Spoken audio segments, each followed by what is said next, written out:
Assalamualaikum warahmatullahi wabarakatuh. Hai semuanya.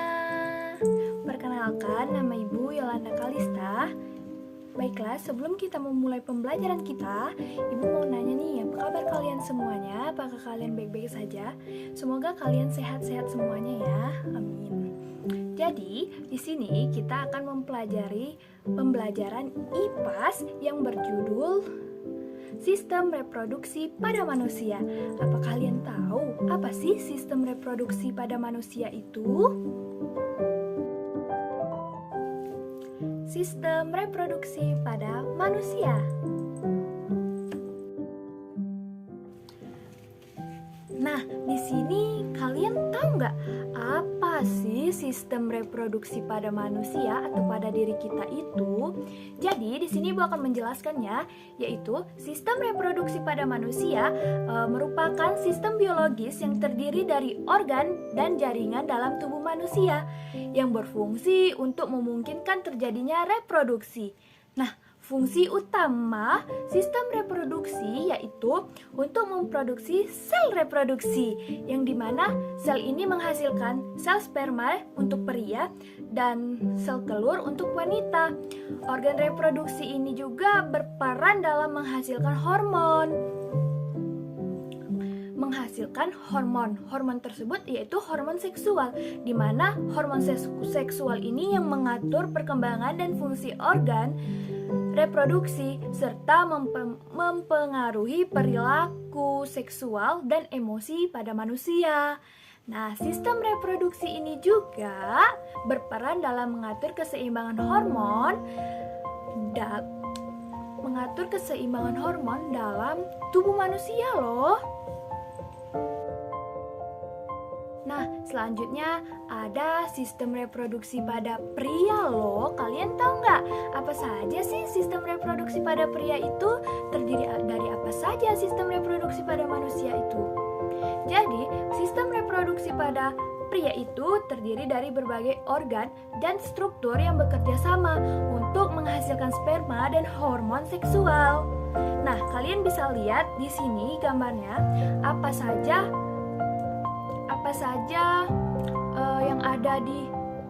yang terdiri dari sistem reproduksi pada pria.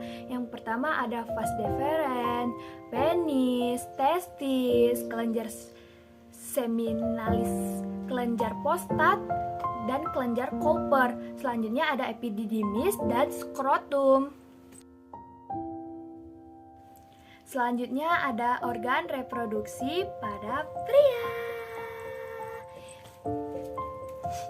Jadi, organ reproduksi pada pria itu ada beberapa macam. Yang pertama ada testis. Nah, testis ini berfungsi untuk memproduksi sperma dan hormon testosteron, yang dimana testis ini terletak di dalam skrotum untuk menjaga suhu yang ideal bagi reproduksi sperma. Nah, yang kedua ada epididymis.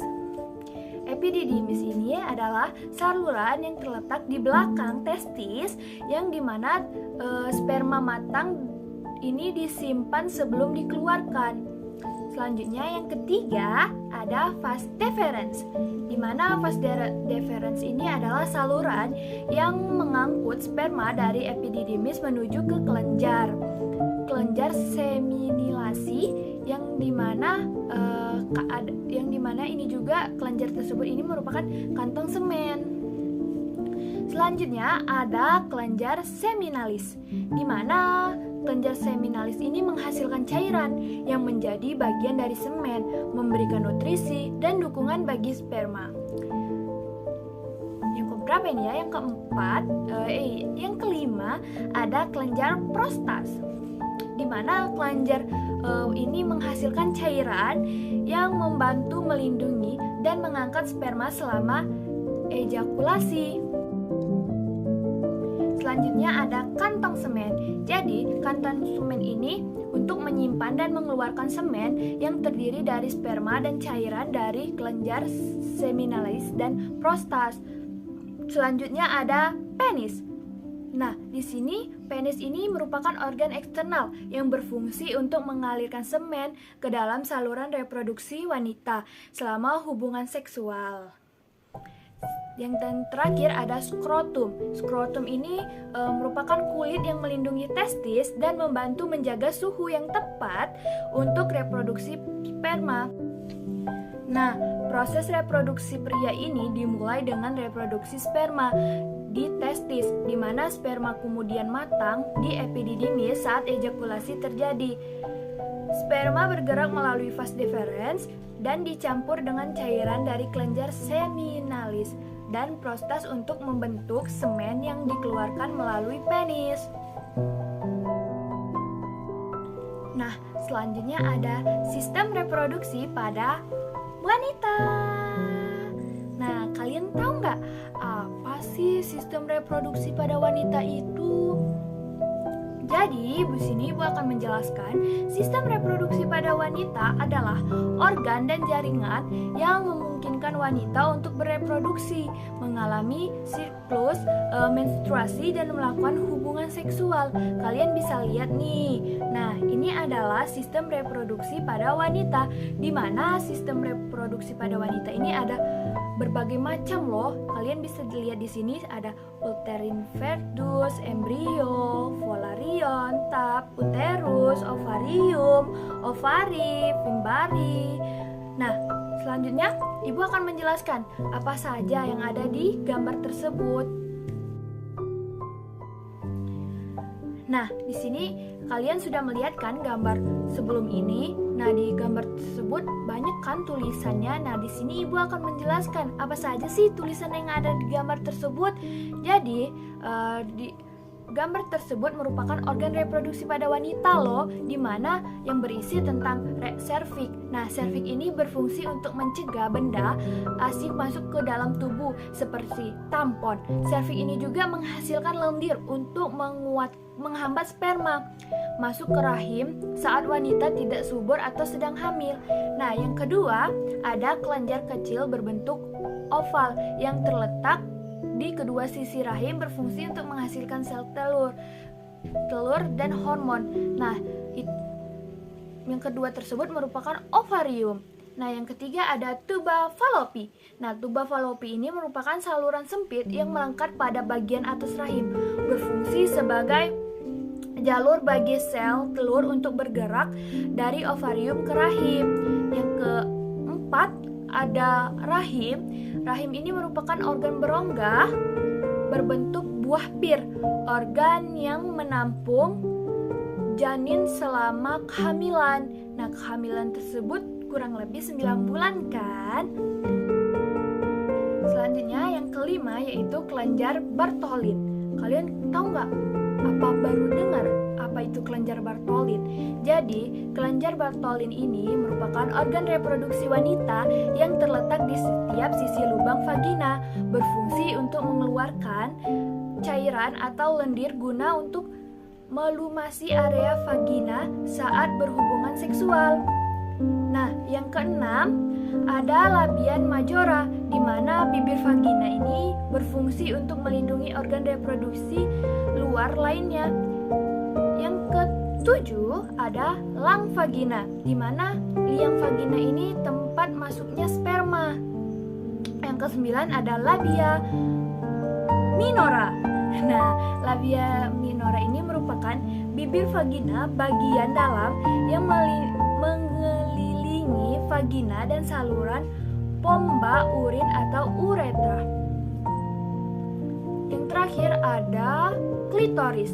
Nah, klitoris ini merupakan organ reproduksi wanita yang merupakan tonjolan berukuran kecil tetapi sangat sensitif terhadap rangsangan seksual.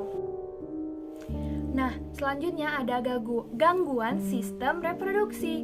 Nah, kalian tahu nggak apa saja sih gangguan sistem reproduksi pada wanita dan pria? Jadi, gangguan pada sistem reproduksi wanita merupakan yang pertama ada sindrom ovarius polistik, di mana disingkat sebagai PCOS. Ini merupakan masalah hormon yang mengganggu menstruasi dan kesuburan. Nah, yang kedua ada endometriosis, di mana endometriosis ini merupakan jaringan mirip lapisan rahim yang tumbuh di luar rahim yang menyebabkan nyeri perut atau kalian sering kesakitan di dalam perut itu, coba periksa deh. Nah, selanjutnya ada mioma uteri, di mana mioma uteri ini merupakan tumor jinak di rahim yang dapat menyebabkan nyeri dan pendarahan. Dan yang terakhir ada infeksi saluran reproduksi, di mana infeksi ini yang merusak organ reproduksi pada wanita loh. Jadi, ibu ingatkan kepada kalian murid-murid ibu yang perempuan harus berhati-hati dan menjaga keistimewaan yang ada di dalam tubuh kita. Semoga kalian bisa menjaganya. Nah, selanjutnya ada gangguan pada sistem reproduksi pria. Kalian tahu nggak apa saja gangguan sistem reproduksi pada pria tersebut? Nah, gangguan pada sistem reproduksi pada pria yang pertama ada disfungsi ereksi. Ini merupakan ketidakmampuan untuk mempertahankan ereksi. Yang kedua, ada infertilitas, di mana ketidakmampuan ini untuk memiliki anak. Nah, yang ketiga ada virokokel, di mana virokokel ini merupakan pembesaran vena di skrotum yang mempengaruhi kualitas sperma. Dan yang terakhir ada hipogonadisme, di mana hormon testosteron ini rendah dan mempengaruhi libido. Kalian juga yang laki-laki harus menjaga kesehatan di dalam tubuh kalian supaya tidak terjadi yang ibu telah jelaskan tersebut ya. Sebelum ibu mengakhiri pembelajaran kita pada hari ini, ibu mohon maaf ya jika ada kesalahan kata atau kesalahan ucap. Semoga kalian mengerti yang telah ibu jelaskan tersebut. Semoga kalian mengerti ya. Pokoknya kalian harus mengerti. Ibu akhiri, wassalamualaikum warahmatullahi wabarakatuh. Bye bye, sampai jumpa di lain waktu.